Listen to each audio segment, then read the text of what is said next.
انا محمد عبد الله يوسف، سينيور نتورك سكيورتي في مجموعه السويدي. اكتر حاجه فرقت معايا في البروجكت هنا، انا اتعلمت ازاي ادير مشروع.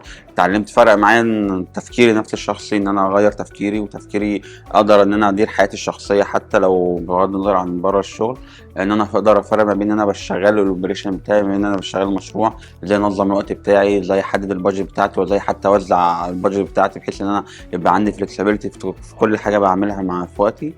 واهم حاجه اتعلمتها، انا اتعلمت ازاي ان انا ادير وقتي، ادير البادجت بتاعتي، اظبط دنيتي في كل حاجه بعمل فيها.